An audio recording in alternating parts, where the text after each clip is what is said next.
Bismillahirrahmanirrahim. Assalamualaikum warahmatullahi wabarakatuh. Alhamdulillah, alhamdulillahi rabbil alamin, wa bihi nasta'in ala umuri dunya waddin. Wassalatu wassalamu ala asyrafil anbiya'i wal mursalin wa ala alihi wa sahbihi ajma'in. Amma ba'd. Yang terhormat Bapak dosen pengampu tugas mata kuliah metodologi pendidikan kuantitatif, Bapak Ari Nurdiansyah, dan yang saya hormati pula teman-temanku perjuangan. Semoga apa yang kita lakukan ini insya Allah menjadikan kita sebagai wasilah untuk mencapai cita-cita kita semua. Perkenalkan, nama saya Ambar Rifai dari kelas 5 reguler 3 dengan NIM 2023010195. Di sini saya akan menjelaskan proposal penelitian saya yang berjudul Pengaruh Kecerdasan Buatan AI terhadap pemahaman dan motivasi belajar pada siswa di MDTA Nurul A'la, Kota Cilegon. Latar belakang. Model pendidikan tradisional seringkali bersifat seragam, di mana siswa diharapkan mengikuti jalur dan kecepatan yang sama dalam menerima materi pelajaran. Padahal, setiap siswa memiliki cara belajar yang berbeda-beda, baik dari segi kecepatan memahami materi, gaya belajar, maupun ketertarikan terhadap topik tertentu. Ketidakmampuan sistem tradisional untuk mengakomodasi perbedaan ini seringkali menyebabkan siswa mengalami kesulitan belajar, kehilangan motivasi, atau bahkan tertinggal dari teman-temannya. Seiring perkembangan teknologi, ternyata membawa perubahan yang signifikan dalam berbagai sektor, termasuk pendidikan. Salah satu inovasi ialah kecerdasan buatan atau AI. AI telah menunjukkan potensi besar dalam merevolusi cara kita memahami, merancang, dan menjalankan sistem pendidikan, yang merupakan salah satu aspek yang menjadi fokus utama dalam pendidikan modern adalah personalisasi pembelajaran. Maraknya penggunaan alat berbasis kecerdasan buatan untuk menunjang pembelajaran jadi pro kontra kalangan akademisi. Menurut teori Carl Rogers tentang motivasi, siswa didasarkan pada gagasan bahwa manusia memiliki satu motif dasar, yaitu kecenderungan untuk mengaktualisasikan diri atau memenuhi potensi diri dan mencapai tingkat kemanusiaan setinggi mungkin.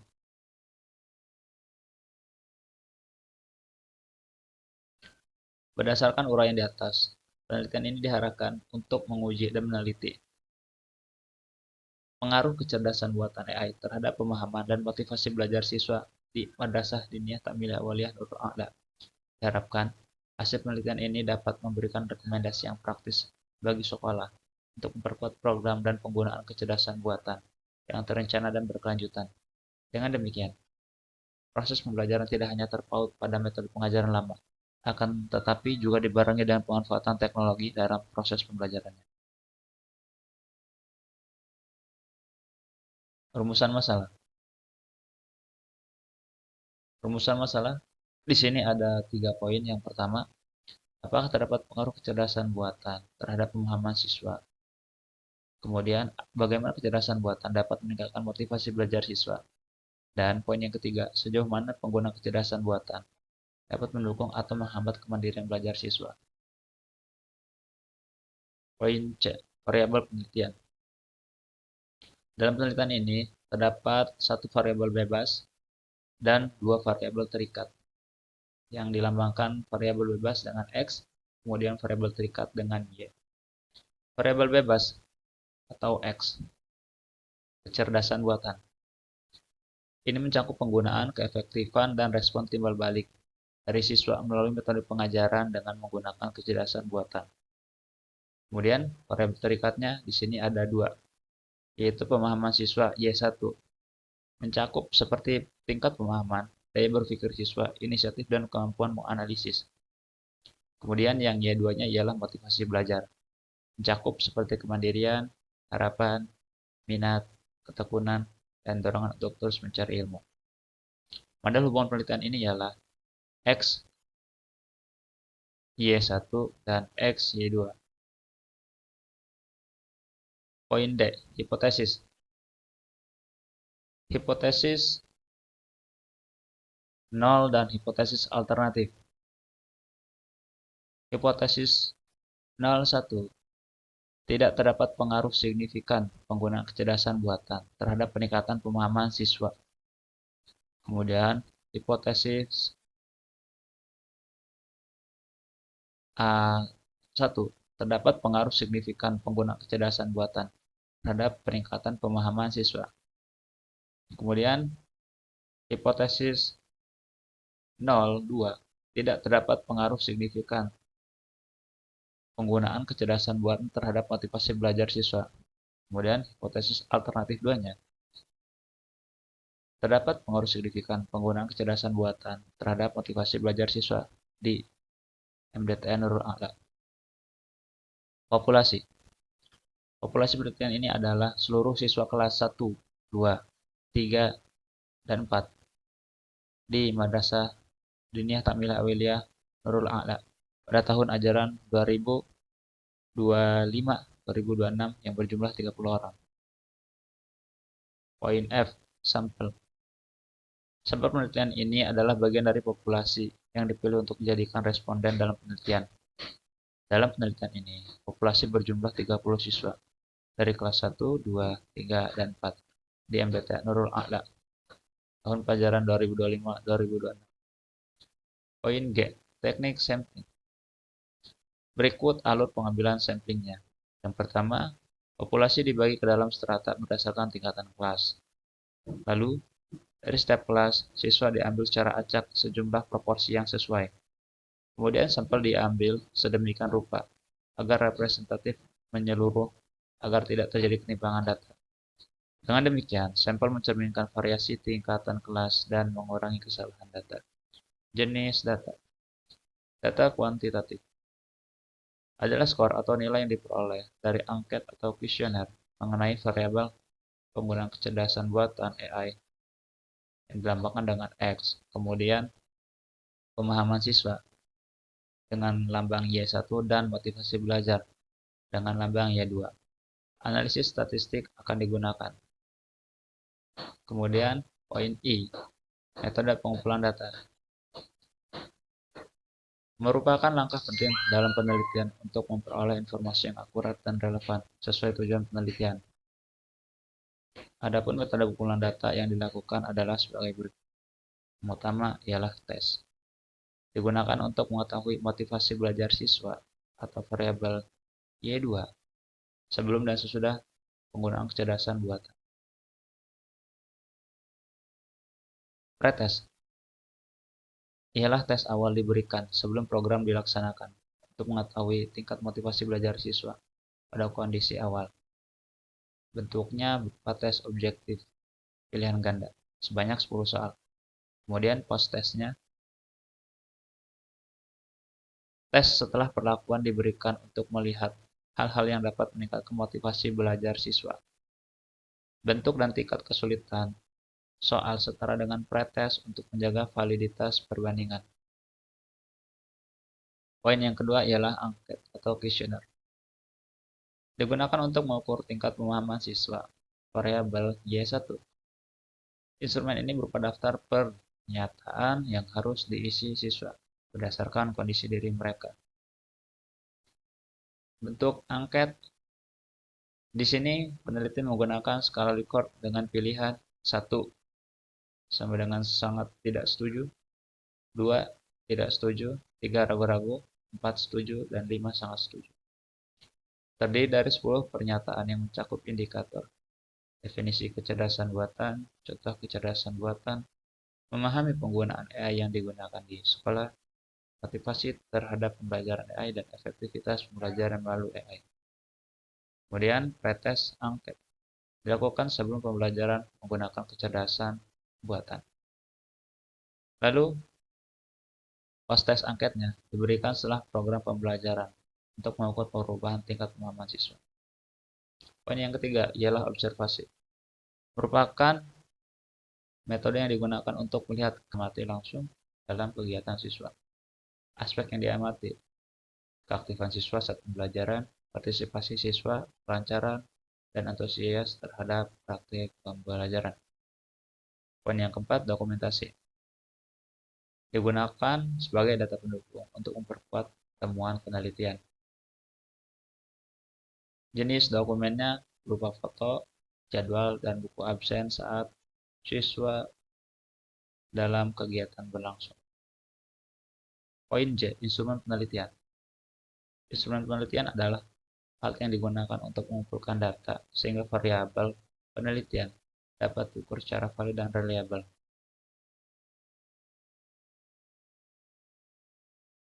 Poin 1. Instrumen tes motivasi belajar siswa.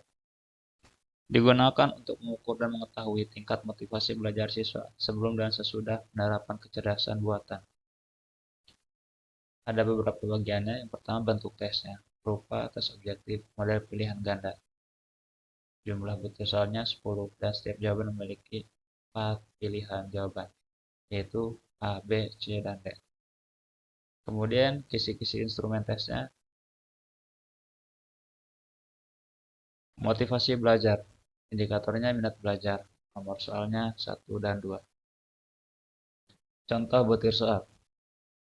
Dengan adanya AI, belajar bisa dilakukan titik-titik A di rumah, B di sawah, C di kelas, dan D di mana saja.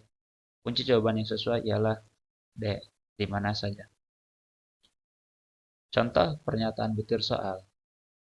Yang positif, poin pertama, penggunaan AI lebih membuat saya tertarik untuk belajar.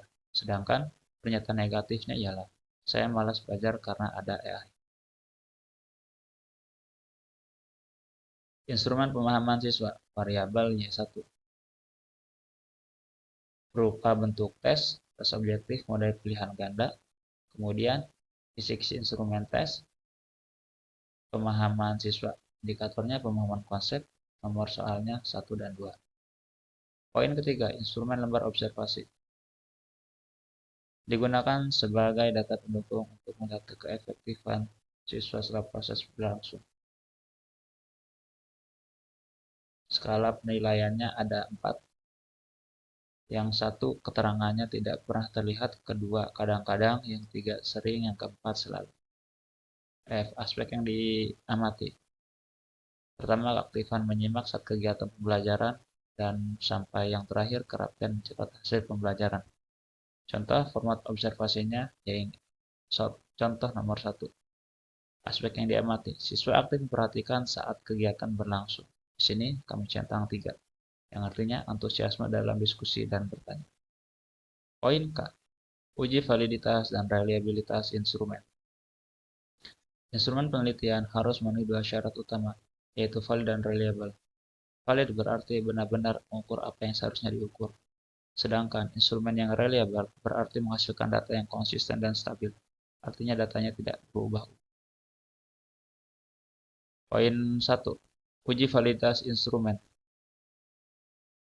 Jenis validitas yang digunakan dalam penelitian ini adalah validitas isi, content validity, dan validitas empiris.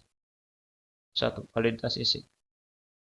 Dilakukan untuk memastikan bahwa seluruh butir soal atau pernyataan telah sesuai dengan teori yang digunakan, indikator, dan kisi-kisi instrumen. Kemudian, validitas empiris. Dilakukan menggunakan data hasil uji coba instrumen kepada responden yang memiliki karakteristik serupa dengan sampel penelitian. Untuk angka skala Korf, validitas diuji menggunakan korelasi produk, momen Pearson. Dasar pengambilan keputusan sama dengan titik 2. Jika R hitung kurang dari R tabel, maka item tidak valid. Kemudian jika R hitung lebih dari R tabel, maka item dinyatakan gugur dan perlu direvisi atau dihapus. Poin kedua, uji reliabilitas instrumen.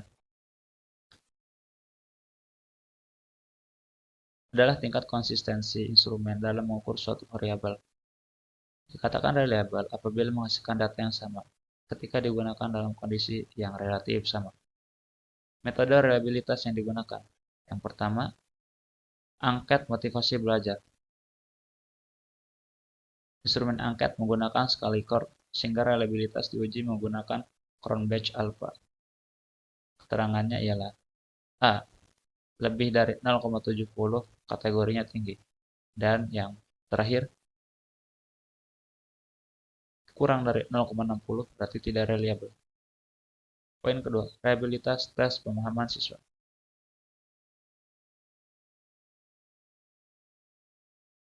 Tes bentuk pilihan ganda.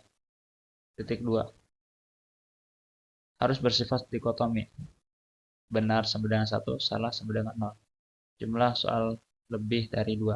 Dan mengukur data konstruk atau pemahaman siswa.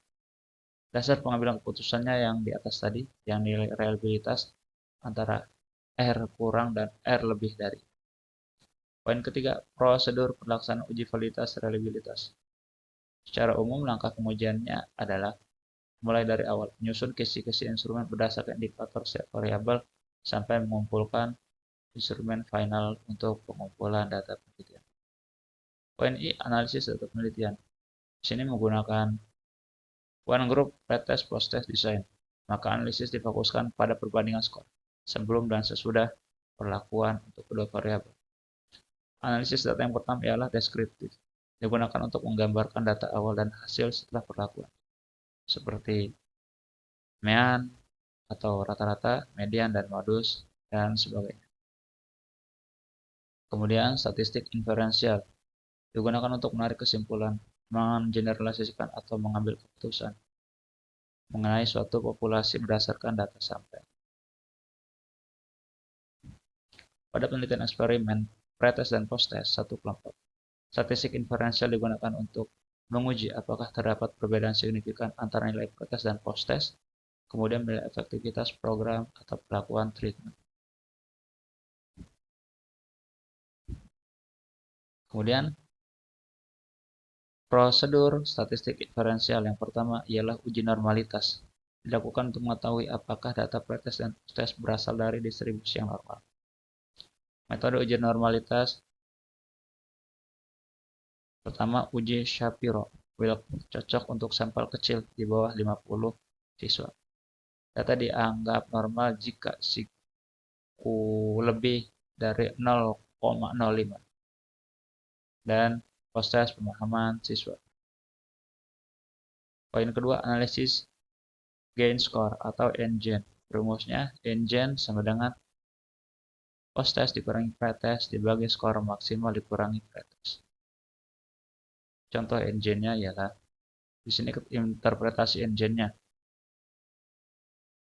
lebih dari 0,70 berarti tinggi, dan yang terakhir kurang dari 0,30 berarti rendah. Hasil NGAN menunjukkan seberapa besar efektivitas program. Poin yang terakhir, interpretasi akhir. Interpretasi hasil analisis dilakukan dengan langkah-langkah berikut, yaitu membandingkan skor pretest dan proses secara deskriptif sampai penggunaan penarikan kesimpulan apakah penggunaan kecerdasan buatan AI meningkatkan motivasi belajar dan penggunaan dan efektivitas pemahaman siswa.